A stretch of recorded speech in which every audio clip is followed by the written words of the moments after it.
Tutorial on using the V5 engraver with the slide extension kit. Place the extension kit onto the V5 engraving platform. Pay attention to the placement direction. Make sure the reset button is positioned on the left. Connect the cable to the machine accessory interface port.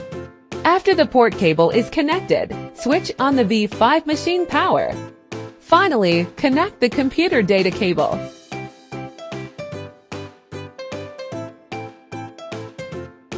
Open the SGD laser software and connect to the V5 device.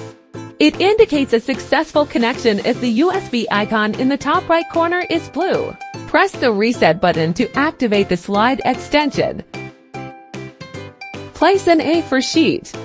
Press the up or down button to adjust the laser module height to focus.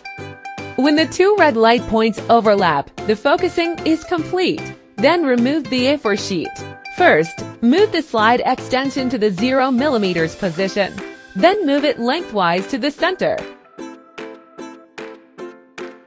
When finished, measure the distance from the slide extension to the edge of the V5 machine. Make sure the distances on both sides are the same. This ensures the x-axis of the slide extension is parallel to the V5's x-axis. After the adjustments are done, go back to SGD Laser.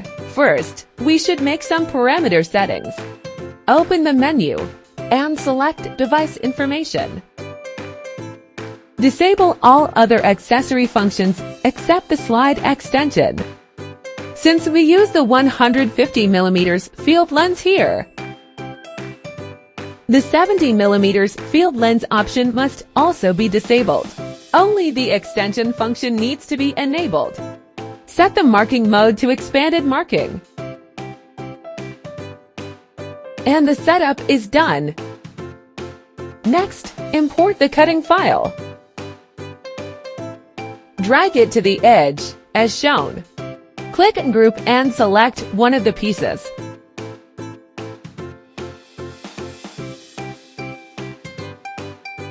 Adjust its angle and size. Note that when the V5 is used with slide expansion kit, the maximum working area is 350 mm by 150 mm. Click center. Place the wooden board to be cut. Press the up or down button to adjust the laser module height.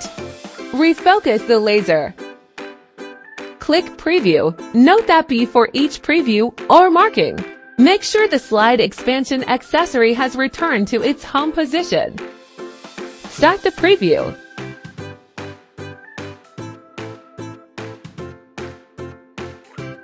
You can also manually adjust the wood board for the optimal position. Finally, set the cutting parameters. Here are the recommended settings for cutting 3 mm wooden board with the V5. If there are other graphics on the interface, make sure to check Select Marking. Then start cutting.